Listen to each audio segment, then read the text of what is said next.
on this computer. Here we go. So welcome back, mate, for part 2. That's super cool. Looking forward to this one. How are you? Very well, thank you, mate. Thanks for having me back. And yeah, looking forward to it. How are you doing? Yeah, really good, thank you. Really, really, really, really good. Going into my busy period in my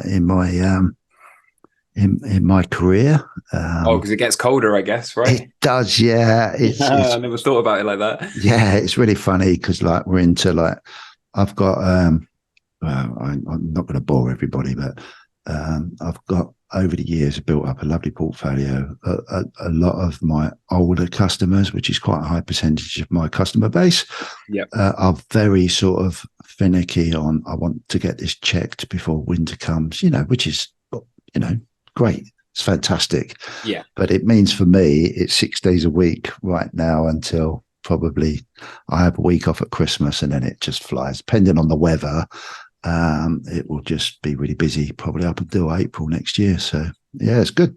Okay, nice. It's all good. Save up that fiat to buy more Bitcoin, gold, and silver. That's what I love. That's the way. That's what we do.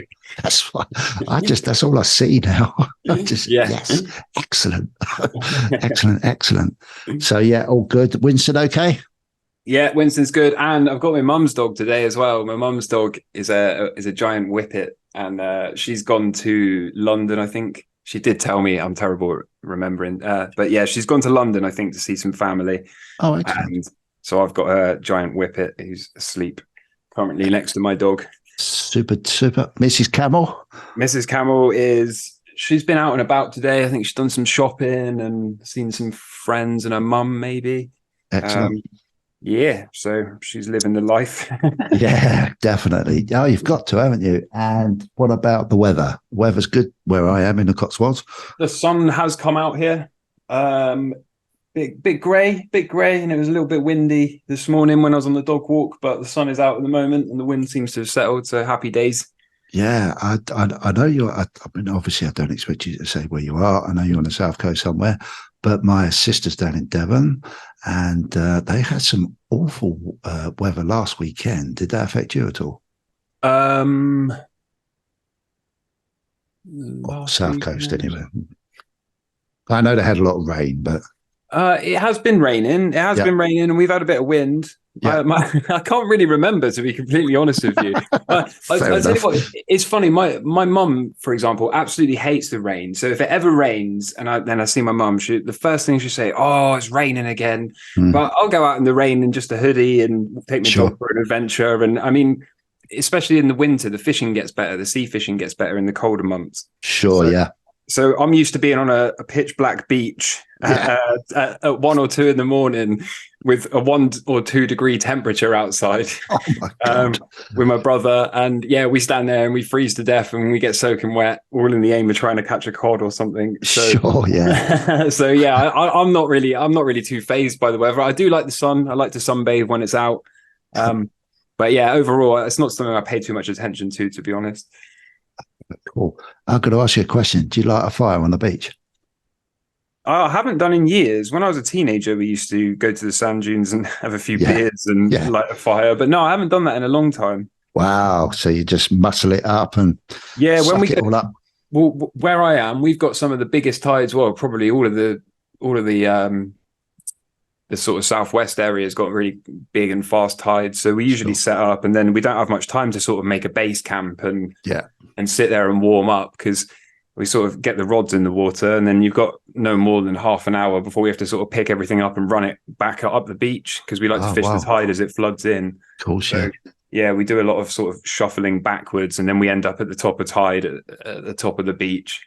So yeah, we don't really settle down too much, although we do go to Dorset on Chesil Beach sometimes. Right. And that tide it comes up and down, but it's like a shingle beach. I don't know if you've ever seen it. It's like 18-mile beach. No, it's an 18-mile beach, Chesil. Wow. And it's all shingles. It's really deep water, so the fishing's really good. And yeah, when we go there, we'll take like a little beach shelter and get it all sort of set up in a gas cooker to keep us with tea and coffee and all of that stuff. That's a bit nicer, but that's a good couple of hours from where we are. So that's really cool. Yeah. Sounds like you're living the dream. Yeah, I'm very lucky. I got the countryside all around me and beaches in 20 minutes in every direction. So yeah, really nice. Cool beans. Right, this part two. Part one, we would obviously you was very good enough to tell us a lot about you. Yeah. how you got into doing what you were doing, which I think a lot of people appreciated, which is really cool. Yeah. Find out about the person behind the voice. We touched on silver, gold, Bitcoin. But in this part, it's really funny actually, because whilst I was at work today, I thought, oh crikey, I'm just going to play it back again. Yeah. Just pick up exactly. Not that I enjoy listening to your voice, but mine is crap. Don't say that. No, it's the truth. I hate it. I absolutely Everyone hate hates the sound of their own voice, though, right? Absolutely, yeah, definitely. And my wife will always say, "I hate your voice," just because I'm talking more than anything. Oh, bless her. But yeah, I thought, okay, let's put a bit of structure in. We put the baseline down in part one. Yeah. Part two. One thing, before I go any further, I did miss a question, which that question come through quite late, actually. Okay. And I thought, oh, crikey, I'm just going to ask you at the beginning, and whether I'm not sure how you can answer this, but it was from Neron BLG, whoever that is. It might be one of your subscribers. Come over to my channel. I don't know. Okay. But he or she asked, does Camel use leverage when he trades? If yes, how much? How you want to answer that, mate, it's entirely up to you. The short answer is yes. Yes, I do use leverage. Okay. And if yes, how much? The maximum I'll use is 10x, 10 times. But there's an important point to make here. Okay. That important point is the amount of leverage that you use is kind of irrelevant, right? It's all to do with how you size it relative to your total account size, right? So if, for example, I have a £1,000 account size and it costs me £500 as margin to go on 1 times leverage, right? Then the last thing I would want to be doing is levering up and up and up and up so that a small, tiny fraction of a move will stop me out and wipe my whole account out, right? Versus if I had £1 million account size, then I could use 100x leverage and still size my position so that if I'm stopped out, it's only going to equate to a 1% account loss, right? Sure. So the amount of leverage is not really relevant. What is relevant is keeping the total stop size in a reasonable loss relative to your total account size, if that makes sense. It doesn't. Okay. Right. Have you ever watched Margin Call? No. You haven't watched Margin Call? Oh, Margin Call. Yeah, I've seen Margin Call, the film Margin Call. Yeah. Yeah, do you know the second meeting, like the higher executive meeting, where the big boss man walks in? I think I know what you mean. It's been a few years since I've seen it. Yeah, they all sit around a table and there's a young analyst that's highlighted this issue with a company. Yeah.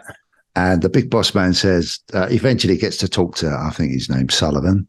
Yeah. And Sullivan stands up, but the big boss man says, now, talk to me like I think it's a golden retriever. Okay, yeah. Or a 5-year-old. Something like that, yeah. Because what you've just gone on and said has just gone totally over my head. All right, let's back it up and answer it more straightforward, right? So if I want to buy Apple shares, right, and I buy them as the shares, so this is a non-margin trade, right? I buy, and let's say £1,000 worth. Yeah. So I'll buy £1,000 worth of Apple shares, and I think I'll get roughly 5 shares for that. Sure. Okay. And now, once I've done that, now I'm holding 5 Apple shares. There's no leverage in this situation. Mm-hmm.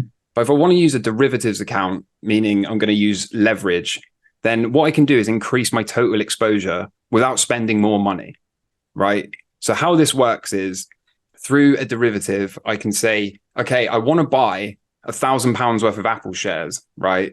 But if I do it on 10x leverage, I'll only have to put £100 down as the margin. Okay. And then what they will essentially do is loan me the money, right?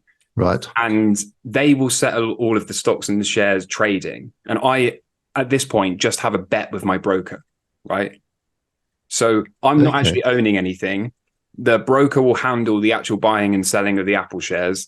And then it will come to me and say, okay, we'll take £100 off of you as deposit. And if the shares go up, then we'll give you the money. And if the shares go down, you have to pay us, right? So that's like how a margin trade would work, how a spread bet would work, or a CFD. Okay.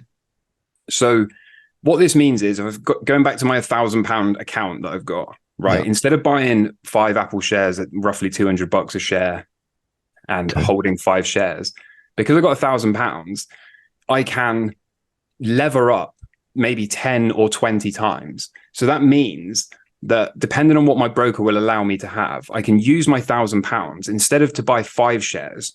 I could maybe get 50 or even 100 shares, right? And they will take my £1,000 as deposit, as collateral. Sure. And then they will give me the equivalent trade size. They would go into the market and buy 10 or 20 times the amount of shares. And this is how leverage works. Okay. So of course, if I'm right, if I buy these shares on 10x leverage and the market moves up, then not only will I make the gain that the market moves up, but I'll make 10 times the gain if I'm 10 times levered. Wow. Right? Because instead of buying £1,000 worth of shares, I've actually bought £10,000 worth of shares. Sure. And just used my £1,000 as deposit, sure, right, as collateral. Now, it's important to point out, if the market were to move down, then I would be losing money 10 times as fast. Okay. Right.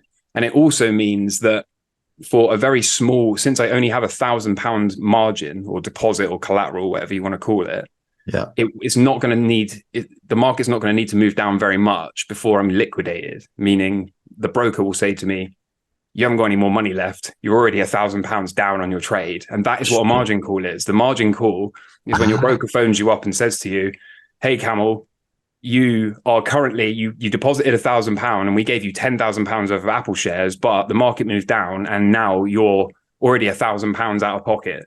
So you have 2 choices. And this is what the margin call is. The margin call is an ultimatum. You can, 1, deposit more money and they'll use that as collateral and keep your position open. Okay. Or 2, they will automatically close your position to prevent you from having to owe them even more money, right? So you can lose your margin, and if you don't deposit more money, then they'll just close your position out and you'll lose the £1,000 that you put in as collateral. OMG. Right? That sounds scary. Yeah, but then it goes right back to what I was saying at the start. So it's not the leverage that's scary, because we can use this same example. If I've got a £1,000 account, and my broker will allow me to be degenerate enough to get 100x leverage, then with £1,000 deposit, I could potentially have £100,000 of Apple shares.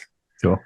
Now, needless to say, a 1% move on £100,000 worth of Apple shares is going to liquidate me pretty quickly, right? Yes. Yeah. So of course it's true to the upside, right? If I'm 100x leverage and it moves up just a 1 or 2%, I'm going to make a killing relative to my £1,000 account size.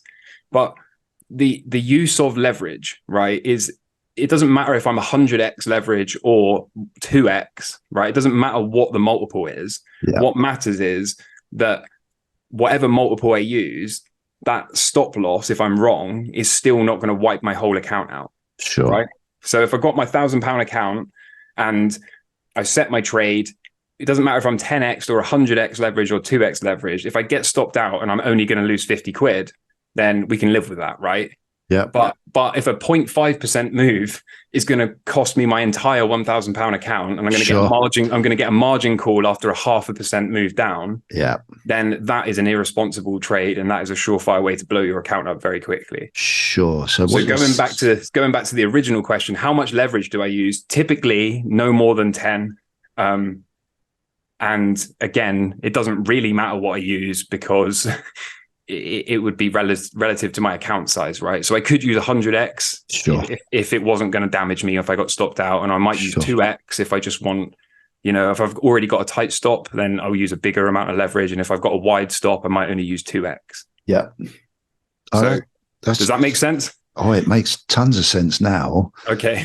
So do you, because I don't do this obviously. I think if I was a lot younger, I'd probably push myself to try and learn more, but I don't need to. Yeah, I don't need to take that risk. I really don't. But anyone out there that is, I would look at it and think, so do you control your stop loss? Yeah, you said it before you even enter the trade. So there's three things I'll do. So say I'm going to go long the S&P 500. Yeah. So I click on the S&P 500 inside my brokerage account. It's a spread betting account for anyone that's interested.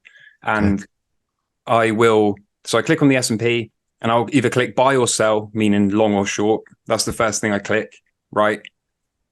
The second thing I do is I set the stop loss. So if I'm buying out of a cycle low, and we've got a swing low reversal, I'll set the stop loss below the swing low. Yeah. And then the third thing I do is size the position. So I think the minimum size is £1 a point or something like that. Okay. Meaning if it moves up a point, if it moves from 4,000 to 4,001, I'd be £1 in profit. And if it moved down 1 point to 3,999, I would lose £1. That's the minimum size. And then you would size that up or down so that when you get stopped out, you're only going to lose 1 to 2% of your account, right? Sure. So again, if you've got, a bigger account, then you put way more size on. And if you've got a smaller account, then you put way less size on. Sure. But the percentage is the same. The percentage if you're taken out, yeah. Yeah. So if you've got a £1,000 account, right, you can afford to lose a maximum of 20 quid. Yeah. Right. That's it. That's 2%. Yeah. But similarly, if you've got a £10,000 account now, you can afford to lose £200, right? And it scales up and up and up like that. I get it now, mate. Because it's also worth probably pointing this out, right? The average stop loss for any trading system means that the maximum drawdown is 10 times that. So if you are using a 1% stop loss, right, for your account size, then the maximum drawdown you should expect over a year is 10%, 10 times 1. Okay. But if you're risking 5% per trade, then the maximum drawdown you can expect in a year is 50%. Wow. Right. So 10 times what you typically risk is your maximum risk and drawdown. Sure.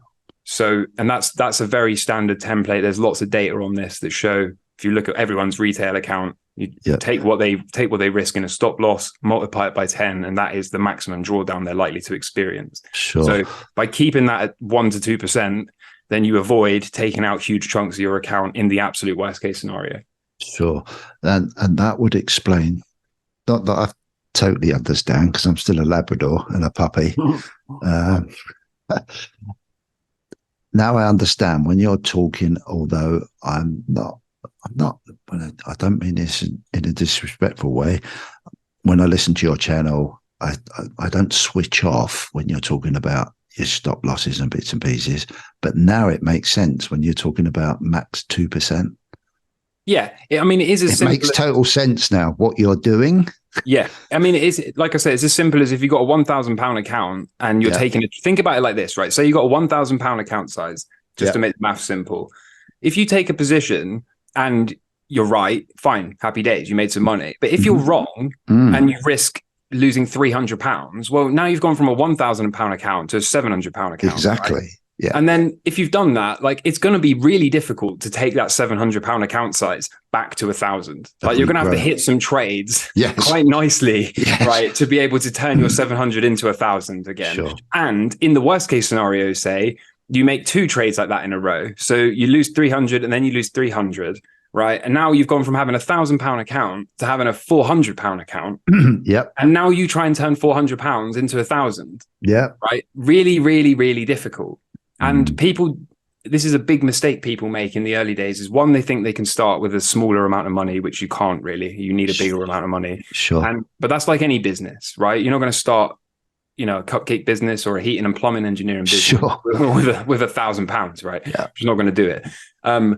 And the second thing people do is they want everything right now, right? Yeah. They want to go, oh, well, I just want to hit some big trades and quickly increase my account, and then once I've got a bigger account, then I'll play it safe, right? Sure.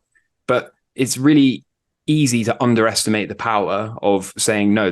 when I've got a £1,000 account, my maximum drawdown is £20, right? 2%. And then you'd be surprised how quickly then you get to £2,000 account. And now, now I can risk £40 on one trade. Sure. And it very quickly scales until now you're trading size, right? But you can't get to trade in size until you master this rule. This is like the number one rule. All that TA, it doesn't matter what indicators or what lines you draw on the chart. None of that matters. All of that. Anyone can learn TA, right? Anyone can pull up a chart and draw some lines. It means nothing, right? Anyone can add some indicators and they do the calculation for you. No skill involved. All the skill comes down to, can you manage the risk? Can you keep your losses to 1% to 2%? And can you have the discipline to say, I'm never going to allow myself to say, oh, well, I'll just move the stop down. Oh, it's going to turn around. I'll just hold this one until it reverses, right? Because those are the things that ruin your account. And once you get this last little bit down where you say, I'm never going to take a loss bigger than 1% or 2% on one trade, then from there, you'll be surprised how quickly it scales. Sure. Mate, that 10 minutes has... It's been 10 minutes. You need to speak for a while, CPM.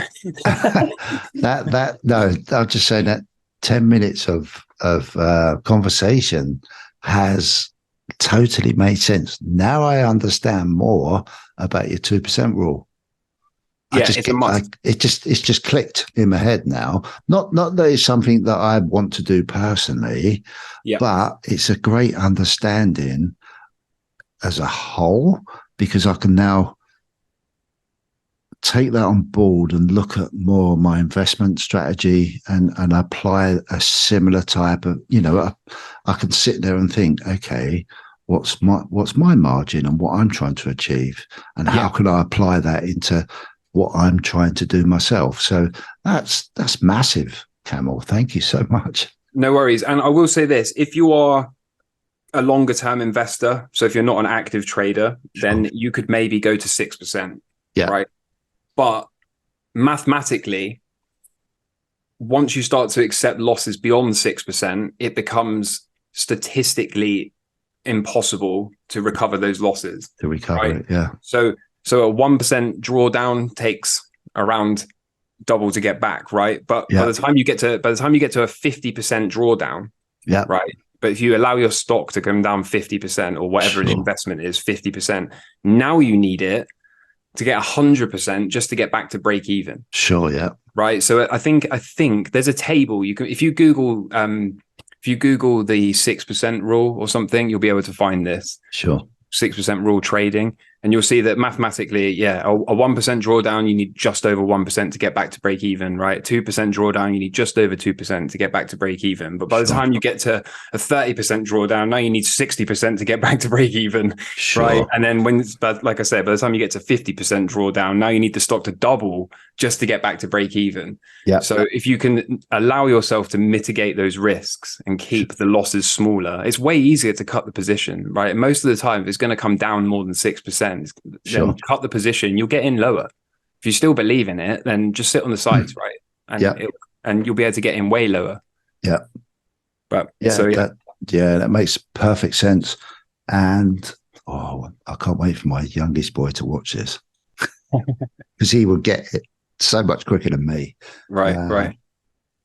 It's what's fantastic is I know the demographics of most people that are watching investment videos, whether it's silver, gold, Bitcoin, shares, stocks, whatever, are younger because they want to improve and protect.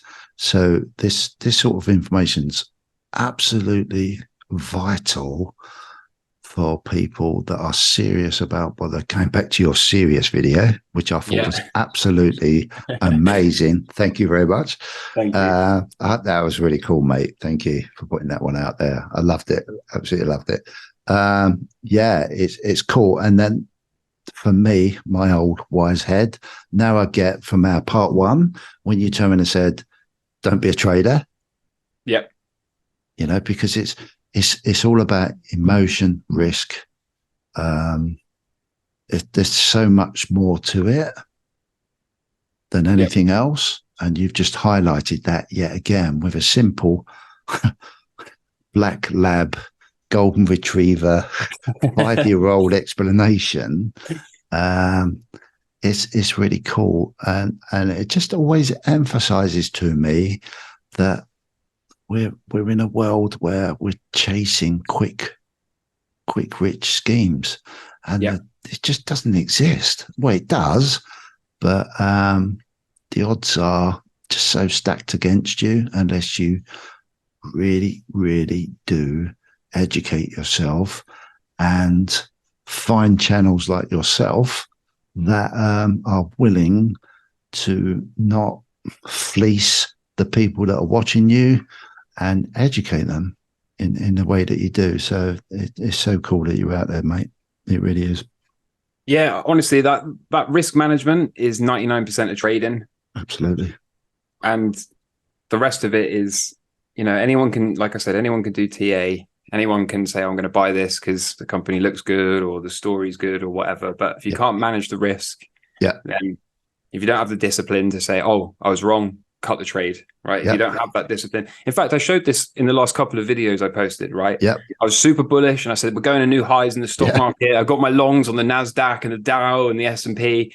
And then we broke down, right? Yeah. We closed daily candles below the trend lines. And I said, that's it. I'm out of the market, right? Yeah. You have to shoot first and ask questions later. Yeah. And now we're playing the patience game for the next 3 weeks. So that is the skill. Everyone thinks that I sit here with 3 or 6 or 9 monitors, right? And everything's blinking in front of me. Gareth Soloway. Yeah, exactly. Right. But the number of monitors is proportional to ego. I have one monitor. It's not even a monitor. It's a TV. Yeah. And that's all you need. You don't need all of that flashy stuff. You just need to be able to be disciplined enough to manage the risk and understand the maths, right? Because like I said, up to 6% loss, you can recover from that with a 6% or 7% gain. But afterwards, then it starts to get more and more of an uphill battle. Okay, cool. I'm going to give you a little bit of a plug here. Go for it. Now, obviously, you do a channel membership thing. Oh yeah. Well, I presume you. I'm sorry, mate. I don't subscribe to it, but no, it's fine. Too much of an old git to be doing anything else. This will blow my mind. If I do this, my wife will be going, "You need to go and do your plumbing and heating stuff." I'll be too into it. But no, it's for the young guys.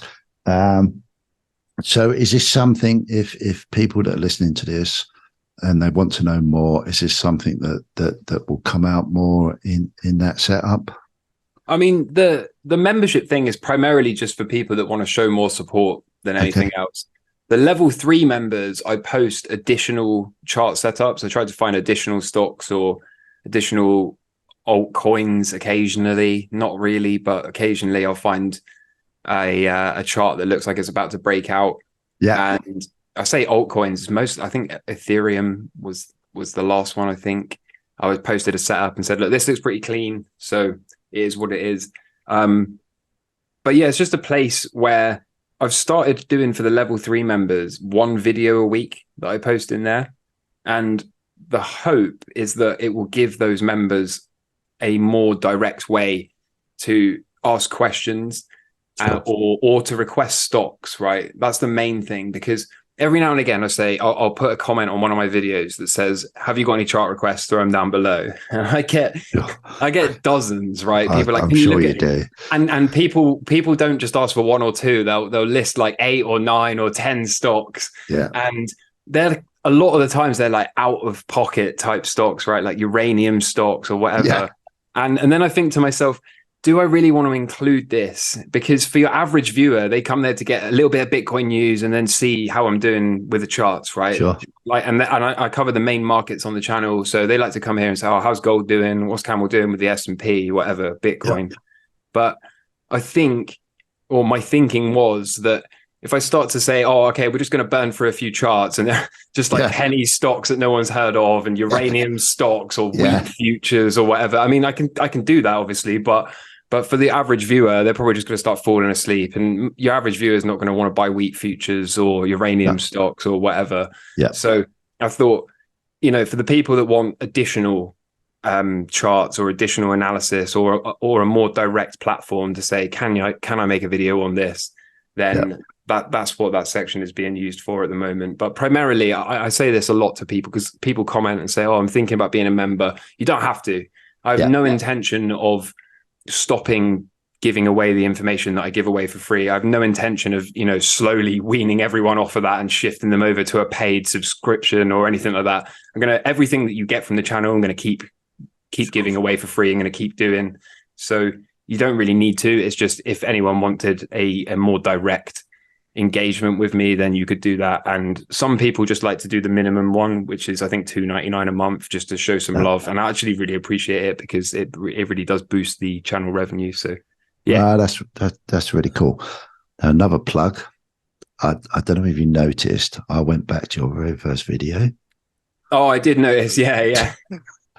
I thought, when did he start?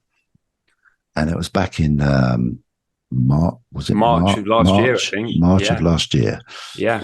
And what I found really weird for me personally is I think it was March 27th. Was it roughly 22nd? 22nd. Yeah. The only reason I know that is 22/3/22. That's why. There you go. Yeah. So and I watched it. I commented on it, and I think I even highlighted it on my channel. But I watched it and I thought, my God, in all that time, Camel has stood for the same ethics as what he put out there on that first video. And I thought, fair play, really fair play. But the other interesting thing is that's when I got into Bitcoin 2 weeks before. Oh, wow. Okay. 2 weeks before. And I sat there and I thought, well, that was weird. But it's got nothing to do with it. But I just thought that's really strange because that's when I think my first purchase was the 10th of March. Yeah. 10th of March. That's when it all ignited for me. You know my story anyway. But what impressed me was like listening to your video, which was not quite the same as what your videos are now, but the story hasn't changed. And I just wanted to commend you on that, on this collaboration, because that means everything. You're either the greatest con man in the world, which I don't believe. Don't take that the wrong way, because I always look for consistency over time. Yeah. If I want to believe in something. Yeah. Hence my Bitcoin story and all that sort of stuff. I always look at consistency over time, and I've got more respect for people that I still respect people for change, because we all have to change when we learn, but the narrative story is you've kept to your word, and I can honestly say I haven't subscribed to anything that you offer on your channel. Not that it's anything overly, I would say dodgy or anything like that, but I haven't. But I have learned from your free content an amazing amount of information, and that's brilliant, absolutely brilliant. So hopefully anyone that's listening to this needs to go and listen to you, please. Thank you. Yeah, I mean, I think what you're referring to is, in terms of what's changed maybe, is I got a new microphone and I started to speak up a little bit, because funny enough, actually, I watched that video not that long ago, and I was sort of talking in this very soft voice, and I was saying, yes, and yeah, this is, yeah. So, and funny enough, actually, I messaged a few YouTubers when I was quite new to the game and said, can you have a look at my channel and tell me what you think? And almost none of them got back to me, but one of them did. And the one piece of advice he gave me, he said, just speak up, be clear, edit out the ums and the coughs and the splutters, and be more charismatic. And so, yeah, I do cough and splutter and sneeze and say a lot when it's live, but I edit those things out for the video. Sure. And I think it does come across a little bit better when I speak up. But overall, yeah, you're right. The message hasn't changed. No. In a way, I wish I still focused on the reset stuff a little bit more. I was quite heavily into that initially. I still am. Yeah. I mean, it's one of those weird things, isn't it? For those people that have the eyes to see, then they kind of already know that stuff, right? Sure. And you know, from time to time, I have no problem on my channel calling out things when I see it, or voicing my opinion if I feel like it needs voicing. Oh God, yeah. And you know, down to even small things like Elon Musk or whatever, I'm very quick to be like, well, don't you remember that about him? Or like, this doesn't add up to me. Or yeah, he says this, but I can see this other thing going on. So I still do that. But I think when I first created the channel, I was thinking it would be a little bit of trading stuff and mostly reset defense, right? And it's kind of evolved to be mostly trading stuff and a little bit of reset defense. But yeah, overall the message is the same, and I have no intention to change it. It's who I am, CPM, so I can't really change. Absolutely, which come through loud and clear. Well, I'm glad you've mentioned reset. That's is it CBDC time? It's part of hopefully today's, if we can get through it in 2 hours, subjects. I was sitting there thinking, okay, how can we move this on? Where can we go with this? We had a great overview of certain things last time, but it'd be really cool to have a bit of a deeper dive into stuff. Okay, yep. So one of my first things is, where has money gone wrong, or has it? And linked in with that, I've put down a couple of topics, and that's basically CBDCs. And under that character, there's a lot of stuff here, and we'll unwrap it. Okay. But under topics, I put, what is a CBDC? Why do we need them, if we need them? Why do you think they are coming? That's not you. That's just generally. And are they linked to a reset?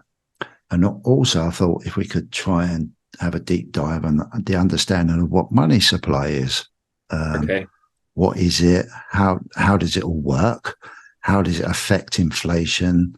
How does it, or how does it or what is, when you hear people talk about debasing value of currency or money, whatever you want to call it, what's all that about? So I think that would be a nice deep dive into understanding money, where we are, how we got there, where we see it going forward. And it's a hot topic, CBDCs. A lot of people have a lot of opinion about it. I can see all sorts of opinions about it, but I only see one. The only opinions I ever absorb is what people's personal opinions are, or a narrative opinion that I'm allowed to look at either on the media or through people's podcasts or whatever. I never get to see or hear the boardrooms in the institutions of banks and whatever as a fly on the wall to get their opinions. So I'm a little bit dubious about what the whole thing is really all about. Okay. So I don't know where you want to start really. Do you want to talk about money and money supply and go from there, and then work that into where we are now and how CBDCs may be coming in and what that's all about? Yeah. So where do you want to start with what is money? Or what when if someone was to say to Camel, what's money? What would you say? Money is an agreed upon medium of exchange. Yep. I think. And typically you want that to be hard to produce, hard to replicate, somewhat scarce, and agreed upon that it has a certain amount of value. Does that help? Yeah, sorry. Okay. So that makes total sense. It solves what's the problem? It solves the barter problem, right? Sure. So it solves this whole notion of, I need apples I need apples and some meat to eat, and then I come to you, but you ain't got apples or meat. You've only got I don't know, You've only got woodworking craft or something. Sure. So it solves that, right? We can all just agree, let's use this thing as currency, and then we don't have to barter and hope that you have the thing I want to exchange for. Sure. Instead, we can just exchange this money and we can all agree it has value. So basically, in a simpleton terms, we need money as a medium of exchange for products and services that we need to create a life for ourselves, if that makes sense. Okay, cool. So do you think it's gone wrong? Yep. Okay. Particularly in 1971. Okay, so where has it gone wrong? It went wrong when it ceased to be backed by anything. Like I said, in 1971, they took the dollar off the gold standard. Sure. In fact, they have a history of doing this because the pound sterling, of course, is called the pound sterling because it was once backed by 1 pound of weight of silver sterling. Okay. So all these currencies start their life backed by something of value, which stabilizes it and gives it something truly it gives it something to actually back it and give it value, right? But over time, the problem is humans are humans, and humans will always abuse any situation they have to benefit themselves at the expense of everyone else. And that ultimately leads the fiat currencies to cease to be backed by things. So the pound is no longer backed by 1 pound of silver sterling. The dollar is no longer backed by gold as of 1971. And this is the problem with money, because once it ceases to be backed by anything, then it doesn't have any underlying value other than the promise of the government that they will go to war to defend it, right? Sure. But the whole when you no longer have a fiat currency that's backed by anything, then it becomes a debt-based system. And since paper money is a debt-based system, then it literally is not only not worth the paper it's written on, but it's negative. It's negative because it's a debt instrument, right? Okay. And this is the problem with money. Okay. One of the problems. Another problem is they can't stop debasing it. Yeah, this is interesting because not a lot of people talk about debasing value. Yep. Do you see debasement in the same way as you see inflation? No, they are different things. Excellent. Subtle differences, but they are different. Excellent. Could you, from my stupid brain, because I've always looked at inflation, I haven't took a lot of notice about debasement until very recently. And you might have seen a video, I think my last Whiskey Wednesday, I talked about it.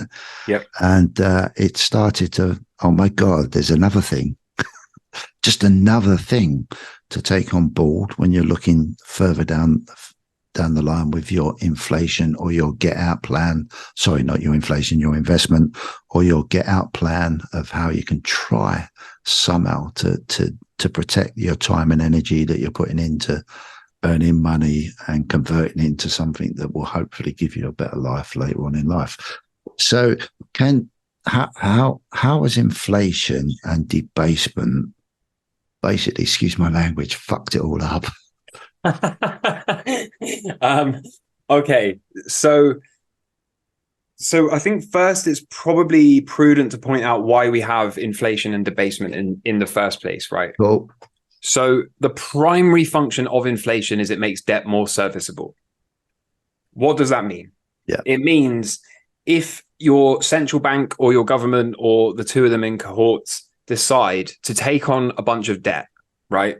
Sure. They decide to borrow a bunch of money. Maybe let's use the example where the US says, hey, China, do you want to lend us some money and we'll give you a return via a bond, right? So they say, we want you to lend us some money, but it's okay. We're going to compensate you 4 or 5% yield. Sure. And then China say, okay, we're happy to lend you the money as long as you give us the 4 or 5% yield. And so the US will sell China the bonds. And in exchange, of course, they get compensated their 4 or 5% yield. Sure. But the magic of being in one of these seats of power is that they hold the keys to the printer, right? Yeah. So if you think about it in terms of why does inflation exist? Inflation exists because it makes the debt easier to service. They can get China to loan them money, and then they can print away more money, right? They can debase the currency, making the currency less valuable. And once the currency is less valuable, it therefore makes the debt cheaper to repay. So the number is the same. If they borrow $1 million, they're still going to pay back $1 million, right? But if they double the supply of money, then they're only actually returning half the purchasing power. Exactly. I'm massively oversimplifying here, and the maths is probably way off, but you get the idea, right? Yeah. And so this is the primary function of inflation or currency debasement, is it makes debt easier to service. Sure. Hello? I'm still here. Oh, sorry, I thought you'd gone. No. So, at what point, we know 1971, they come off the gold standard. It's the promise of, someone saying, we're good for it. Yep. Basically. So, that produced a bubble, yep. I believe. Yep. Okay, which I think on and off we get. And this is where the boomers label is heavily bounded around. Yeah. At what point has that become an issue? Is it now? Was it a couple of years ago? Or do we need to worry about this? I think we do, personally, because I don't think you can carry on devaluing a currency and forever printing it off, which makes inflation go through the roof. Yeah. This is a 5-year-old talking. Logically, none of that makes sense to me at all. It can't carry on. And it's the question that's always at the back of my mind. How far are we possibly into this? How far can we make this bubble continue, or can't we? And if so, do we need to be a little bit more aware of the education of what's happening to our currency and what we call money, more to protect ourselves, or to understand, to then try and protect ourselves? Does that make sense? Yeah, it does. There's a lot of questions here, and my rum-soaked brain is struggling to keep up with them. Yeah, sorry. Going back to, did you ask me initially, but before this round, did you ask me the difference between inflation and debasement? Yes. Okay, the difference between inflation and debasement. Debasement is printing money, and it makes the currency oversupplied, so that the value goes down, right? Sure, yeah. But inflation requires a secondary component called velocity. Sure. Velocity is the number of times money changes hands. Example given, I tip my barman £20. He takes that £20 and takes it to the barbers and gives it to the barbers. And then the barber takes it to another pub and buys a pint with it, right? That has a velocity of 3. It went from my hand to the barber, from the barber to the landlord, right? So every time it changes hands, that counts as velocity. Wow. For inflation to occur, you need high velocity. It's actually a very interesting point, because since the pandemic, velocity has been falling off a cliff. Yeah. And inflation, the only reason we haven't entered hyperinflation yet is because the velocity has been stemmed massively, because they locked everyone in their houses, right? Sure. And since then, if you go on the Fred, if you pull up the Fred chart from the Fed, you will see there, if you type in the M2 velocity, you'll see M2 goes up in a parabolic curve. So the money supply, fresh money printing, goes up in a parabolic curve, whilst velocity has been coming down since 2008. Okay, so without that velocity coming down, we would have probably had hyperinflation. So that's the difference between the debasement and inflation. Going back to, what were the next set of questions? So, God, I've had whiskey as well. So, is it going to continue? How long can it go on for? That was one of them, wasn't it? So it can definitely continue for a while. The average fiat currency has a life cycle of around 80 to 100 years. Yeah. So it could certainly go on for a while longer. So, however, the trend is down, right? The more they print, the more it debases, the weaker it gets, and eventually it will become worthless. So this is the inevitability of fiat currency. It is mathematically guaranteed to continue to be debased. Sure. Because it is a debt-based system, and there's no other way to service the debt other than to try to print it away. So can it go on for a while longer? Yes. Is that the end of the world necessarily? No. But does it mean inflation, or at least debasement, is here to stay? Yes, it does. over the longer term? Will there be a deflationary bust perhaps, and then a spike of inflation and then a deflationary pullback? Yeah, things move in cycles. But overall, on the longer term, when you're looking out 10, 20, 30 years, inflation is probably only going to get worse, or at least debasement is. Debasement is only going to get worse because there's no other way to service the record amount of debt. Okay, cool. Right, I'm going to need a wee stop. Okay. Me too, actually. I'll pause it. Okay. Okay, buddy. That's I've let go of a little bit of whiskey. Getting back to your inflation and what you were saying about, can you just explain a little bit more about my £20 gets passed on to another £20 with someone else that gets passed on to, what do you actually mean by that? Yeah, that's velocity. That's what we call velocity. Velocity refers to the number of times money changes hands. Okay. And you can think about this in terms of simple supply and demand, right? So first of all, we know that, take gold, for example, it's scarce, right? Yeah. If I could wave a magic wand and create infinite amounts of gold out of thin air, then it would no longer be that valuable, right? Yeah. Or if everywhere you saw grass, you could just bend down and pick up nuggets of gold. Okay. Anyone could do that without expending any energy, right? Gold wouldn't be valuable, right? Sure. So the idea that you can just create it out of thin air makes it less valuable. Sure. But for inflation to occur, we need that to change hands, right? Okay. And this is where that whole supply and demand comes in, right? So if we have a currency, a fiat currency, and we print more, then needless to say, we've increased the supply. Yeah. Yep. And as we increase the supply, we make it less valuable, make it worth less. Yeah. But the important thing is velocity plays a part here. So every time the money changes hands, that increases inflation, right? Because it's moving the currency around between people. And critically, it's not stemming the supply, right? So if we have no velocity of money, everyone is locked in their house on lockdown and nobody is out spending any money, then they are printing on the one hand, which increases the supply. Yeah. Right. But it's not moving anywhere. Okay.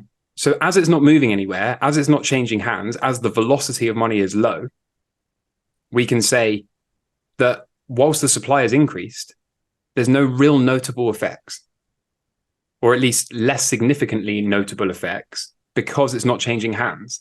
But once we increase the supply and then it starts to move around and change hand loads, right? Once everyone starts to move this money around and take it and spend it, and that person takes it and spends it, and that person moves it around. Sure. Now that additional supply has made its way into the mainstream circulation. Got it. And thus the supply increase is now felt.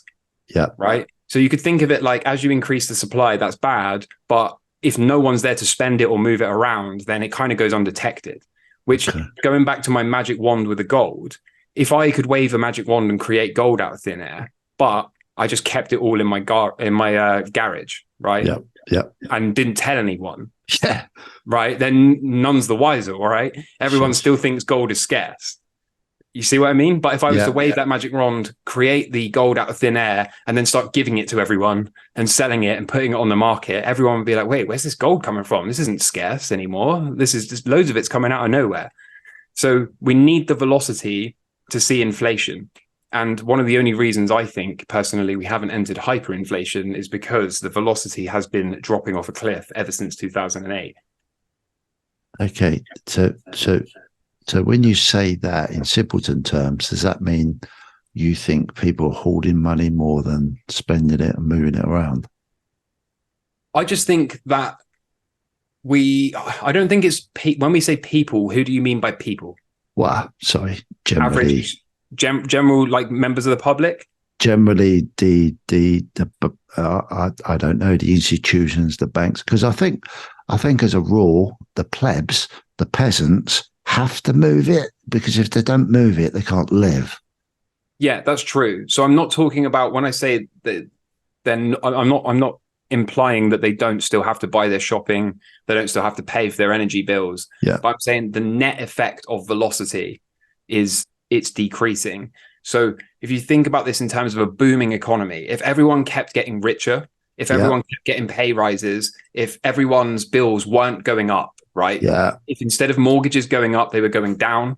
Yeah. Instead of your energy bills going up, they were going down or staying the same, and you were getting pay rises. If every time you went to refuel your car, it didn't cost more and more. I went to refuel my car. I run my car on Supreme Unleaded, and it cost, I think I paid $1.67 a litre the other day. I was like, what is this? Right. But this is my point is that if we didn't live in that world, right? If you kept getting a 5% annual pay rise, right, every year, and bills stayed the same or mortgage rates went down, then we would have more money left over. And when your average Joe, when the general population has more money left over, they go on holiday, they go for more drinks, they eat out at restaurants more, they buy Louis Vuitton handbags, right? They dress in more designer clothes. So all of that is money changing hands, is people spending money. You know, it goes from their wages to the Louis Vuitton store, the Louis Vuitton store take it and go to the pub, and the pub barmaid takes it and goes to a restaurant, and then that restaurant owner uses it to go on a holiday. All of this is velocity, right? The money keep changing from hand to hand to hand. But we don't live in that world. We live in the world where people are cutting back on their expenses. Okay, so even if you are getting a 5% pay rise a year, which you're probably not, but even if you are, then the facts are your mortgage is double or triple what it was 3 or 4 years ago, right? Your energy bill is double or triple what it was 3 or 4 years ago. The fuel in your car, double or triple what it was 3 or 4 years ago. The food that you buy just to eat and survive is double what it was 2 or 3 years ago. So because of this, we've gone from having high velocity where people are splashing the cash and eating out at restaurants, drinking at pubs and buying Louis Vuitton handbags, to a world where the velocity is down to the bare necessities. Food, energy, petrol for your car. Okay. Question from that then, because I think now you've explained it that way. It's pretty obvious that I'm sure most people can relate to that. How did it get to there? How have we got from?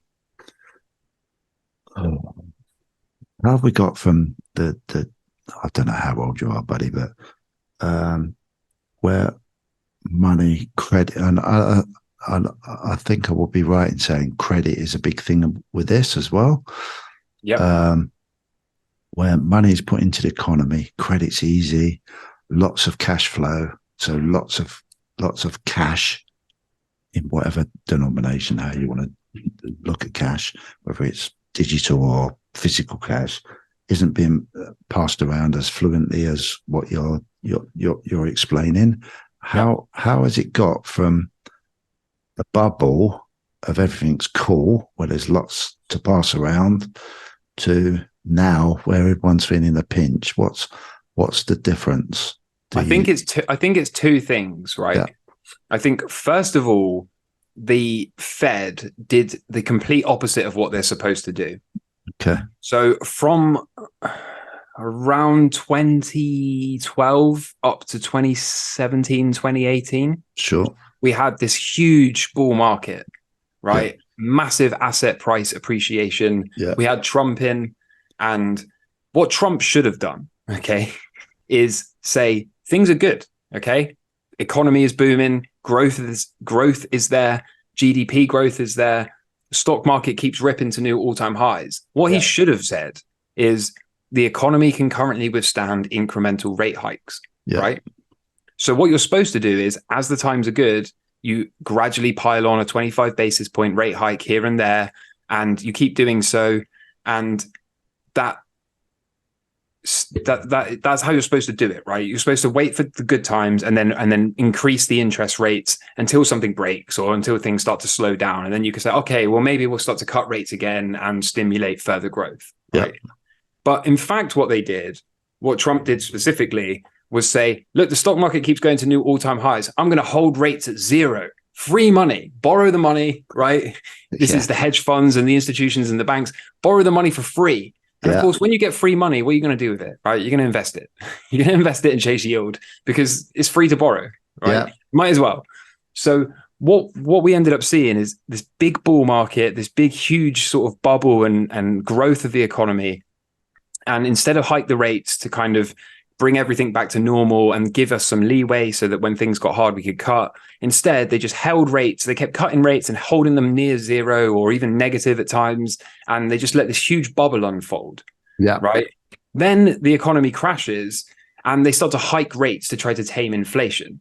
Yeah. So they did this thing completely backwards. Like I said, they should have been hiking as the times were good, and they should have been cutting to stimulate growth and make money cheaper to borrow so that it could be invested into further growth, right? But they did it completely backwards. Yeah. So that's the first thing, is instead of operate under standard procedures, they did it completely backwards.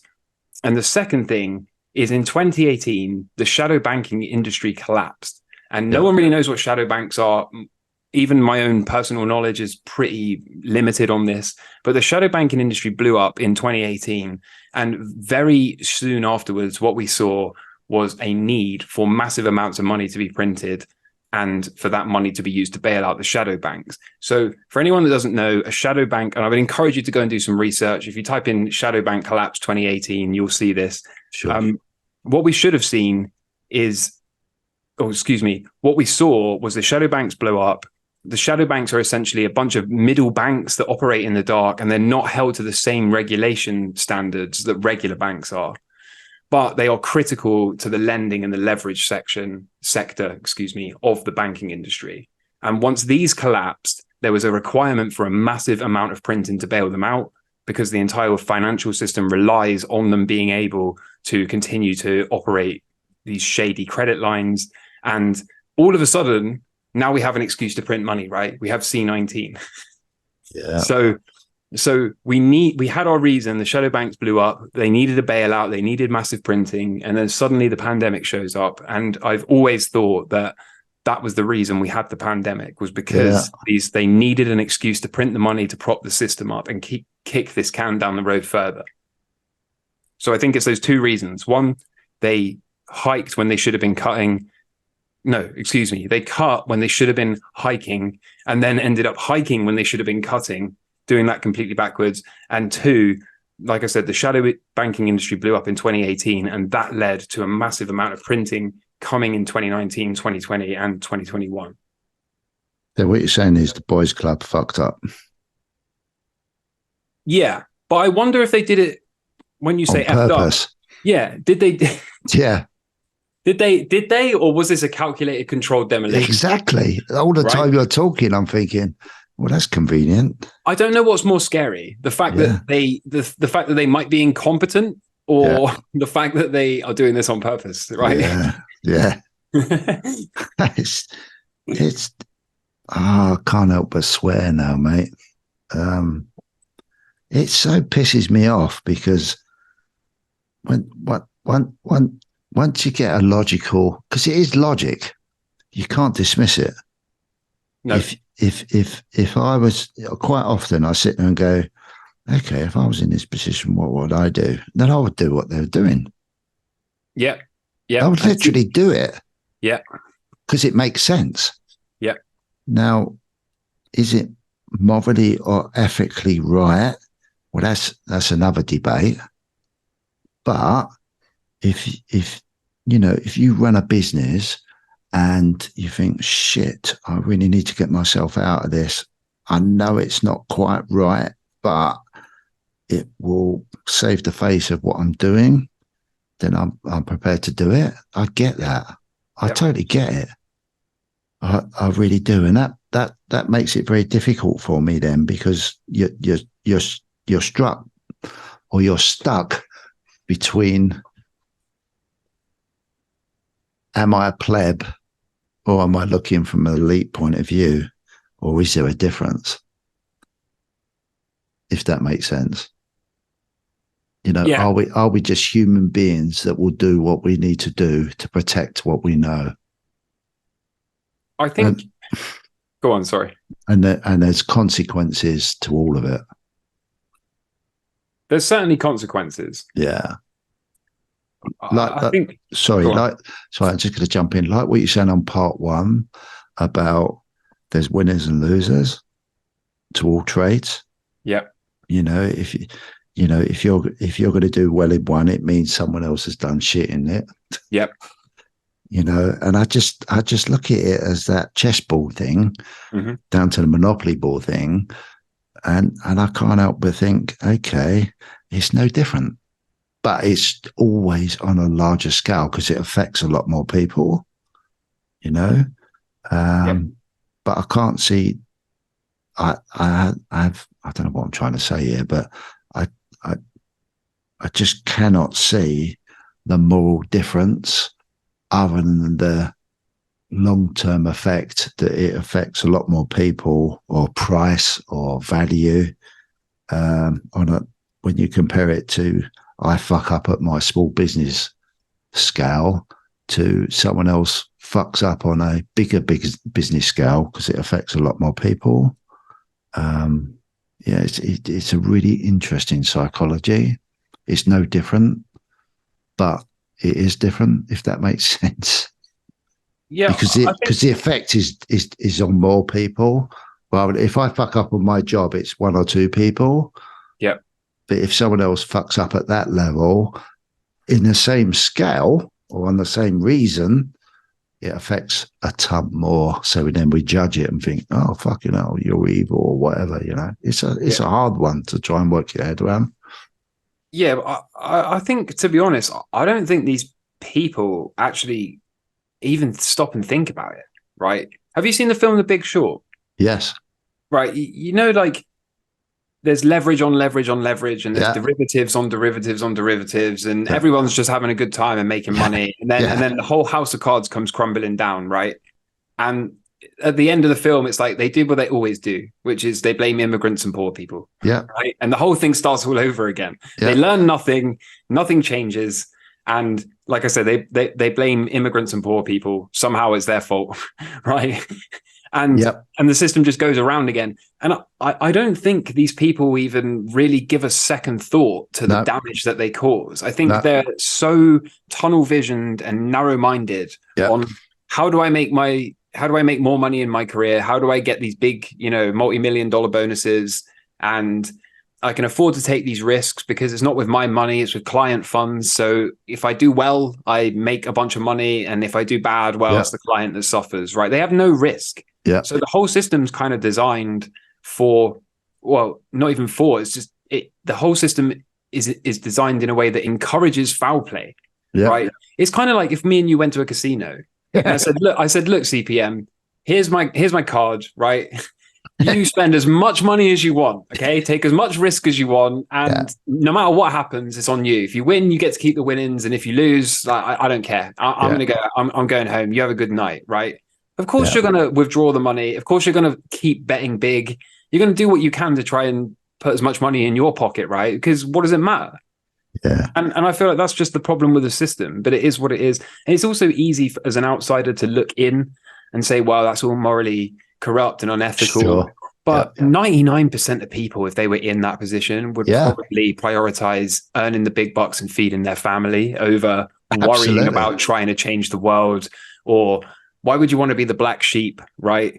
That tries to stand out and say, no, this is unethical. You're just going to get sacked. Right? So the whole system is probably by design just there to encourage people to, like I say, take these risks. And if they lose, there's nothing to lose. And if they win, well, then it benefits them, right? They get a bigger yacht. Yeah, it's nuts, man. Absolutely nuts.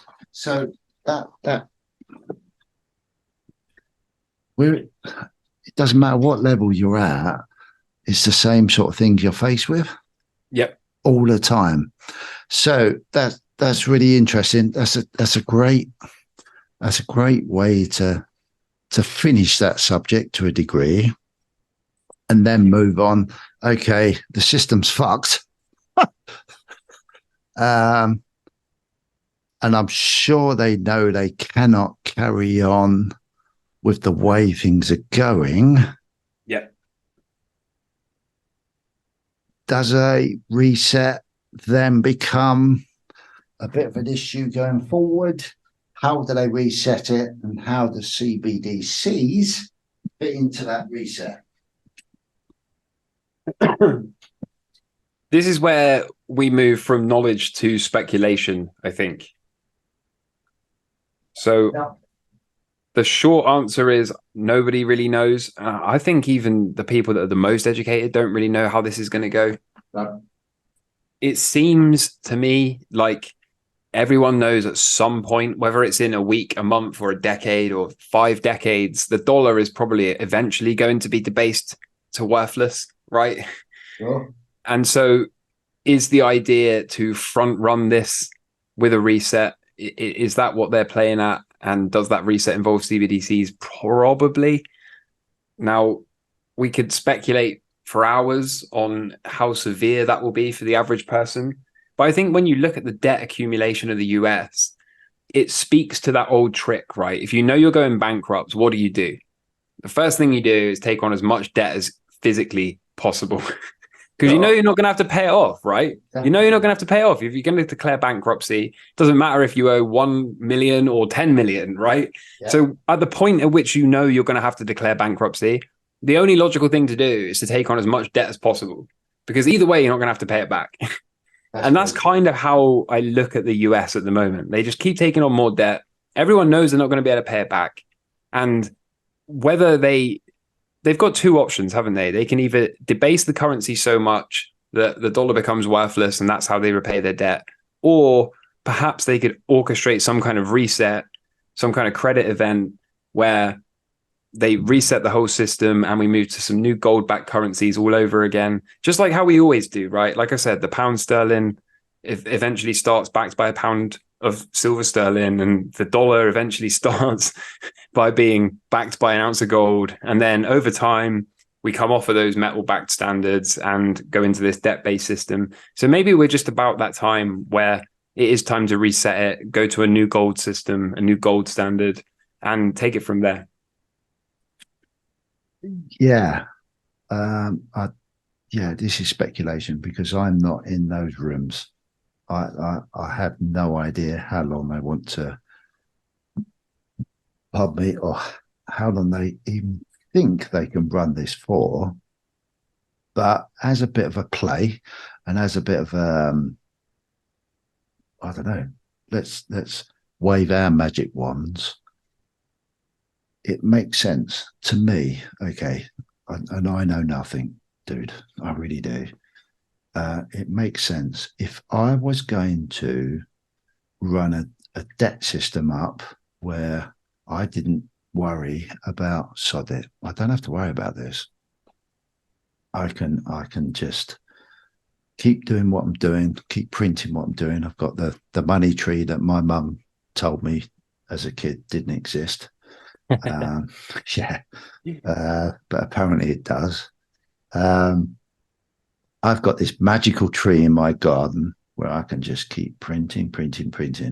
But I'm clever enough to think, shit, I can't keep doing this because someone's going to suss me out at some point. I need to do something different. Okay. If I need to do something different, how can I convince everybody? No, before I even go there is I'd have to ask myself, why do I need to reset? Why do I need to have a different system? And how can I protect the current system I've got from, or what new system can I come up with that will protect the system that I've got running to continue, if that makes sense. Now, that second part of what I just said, talking about everything we've just spoken about and debasement and everything, I can't see how they can do that without wiping out and going to zero, almost, and then just starting again. And then I think, okay, what's the implications of wiping out and starting again? Is that a reality? Well, in my stupid knowledge, I don't even know if that's a reality. How would the world come to an end? I've listened to people like Clive Thompson. Have you heard of Clive Thompson? No, I don't think so. No, he's spoken about. He used to work in Switzerland in the private banking industry. Oh, I know who you mean. Yeah, I have, Yeah. and I've showed a clip of his. I've showed a clip of him speaking on my channel. Actually, yeah, I have. He's spoken about resets in the historically before. Yeah, is he the guy that says you go to bed on a Friday and everything seems fine, and then you wake up on a Monday and you'll be there's told, a bank holiday. Yeah, you go. Yeah. That's I know it. what you mean. Yeah, and you listen to that and you think, okay, yeah, I get that. That could happen. Yeah, because in our Western world, if my bank was shut for 2 weeks, if I've done things right, as a rule, my world wouldn't end. My world wouldn't end. If you're true to yourself, and you know that you've still got to buy yourself some food, and you've still got a little bit of money to buy yourself some food, if that's the way it works, I really don't know. I could survive, and then if they turn around and say, okay, the old fiat system is still existing, but there's a new fiat system called a CBDC. If you follow that process of what he's saying, I can see that being a reality. And I can't pick holes with it, because that's just to me, that's just a reset. And for most people, okay, that's what it is. Yep. What would worry me slightly with that is that all of my energy and time has been converted it's been lost, and now I've got to start again. Yeah. Yeah. So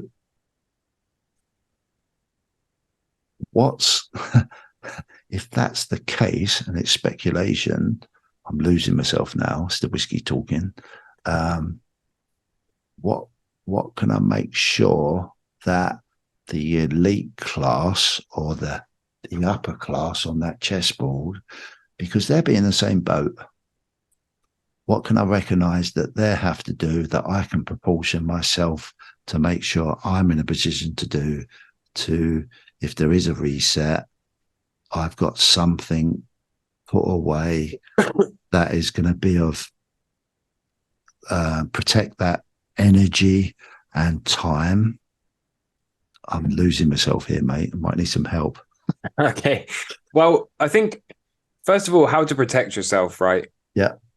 Physical assets are the only thing I know of, right? And they may or may not work.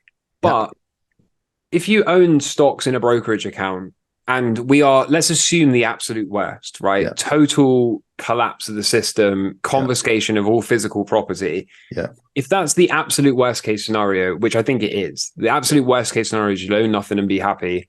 And if that's what we assume is going to happen, then only things you can hold in your hand are going to survive, right? Any kind of ETFs you hold, any kind of shares you hold, any kind of whatever stocks, all of that's worthless if they can just take it. Right. Yeah. So only things like physical gold, silver, and Bitcoin, assuming the Bitcoin is cold stored, would be a potential exit. Now, is it guaranteed? Of course not. But is it better, in my opinion, than holding ETFs or shares or whatever in a brokerage account? Yes, I think so. Yeah. So there's that, right?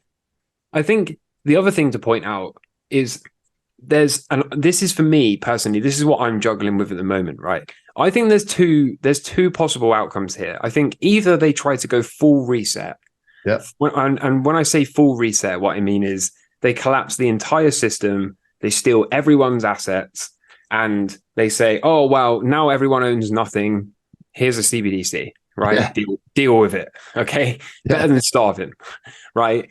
That's my sort of worst case scenario, but I don't think they're going to be able to pull that off personally. Yeah. I don't think they are, because it's going to require the military and the police to turn against the civilians, right? And some of those civilians are going to be those military and police officers' family, right? And yeah, they will follow orders to a certain extent, but when it's their mum and dad that have had their pensions stolen, and when it's their, nieces and nephews that are out homeless.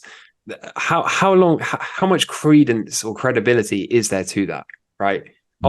There's going to come a point when they're just like, no, I'm not going to support this cause. You've stolen everyone's money. So I don't believe we're going down that path. Yeah. Personally, I think we're going to end up somewhere in the middle. And when I look at the BRICS currency, I wonder if what we're going to see is the BRICS nations come up with their own currency and they peg it to gold, right? Yeah. And they say, okay, one of our BRICS is worth an ounce of gold. And it doesn't matter what the price of gold is valued in dollars. They would probably still, in this scenario, be incentivized for the dollar not to die. They'd want the dollar to stay around, and they'd want the dollar to still be the reserve currency. Because when you look at the BRICS, on the one hand, you could argue that this is de-dollarization and they're trying to move away from it all.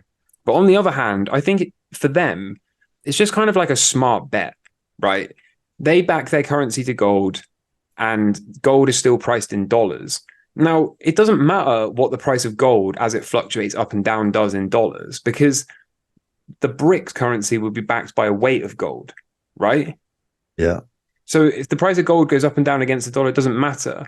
But the advantage this gives the BRICS is the US will have to do all the dirty work to try to keep the dollar price stable relative to gold. And over time, the dollar will continue to be debased, and therefore the price of gold will go up against the dollar, and therefore the BRICS nations will benefit, right? Yeah.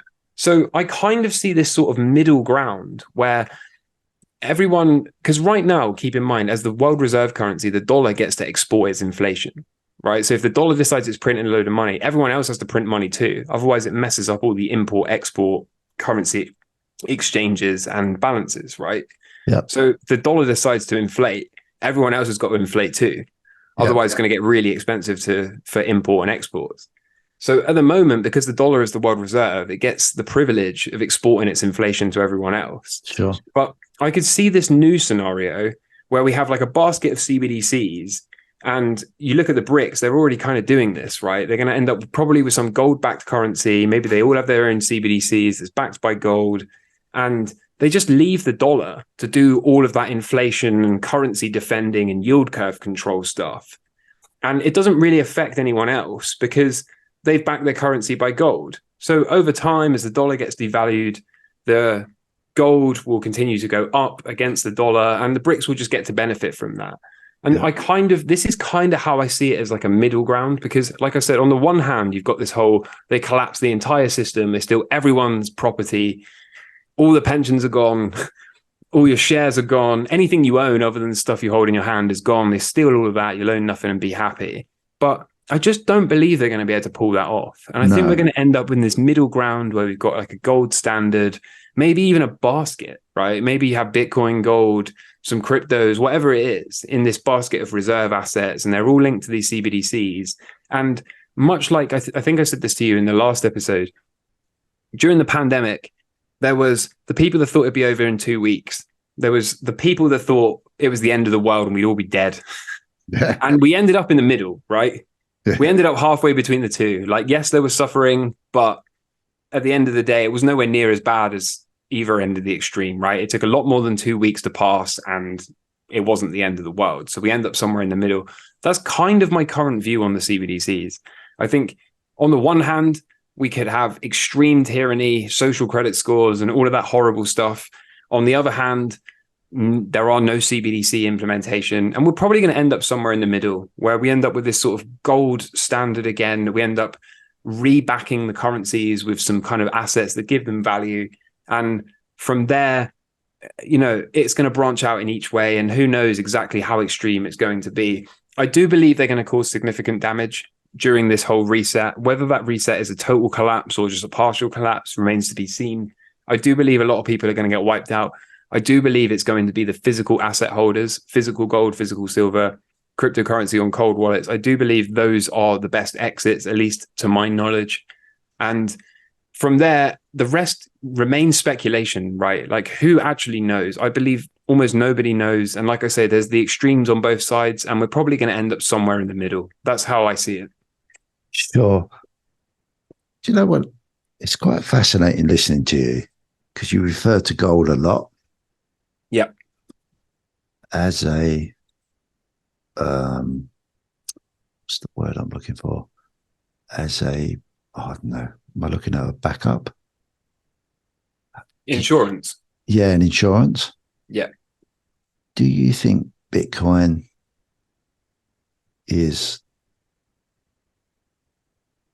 plays a bigger part, or is that just a hope thing?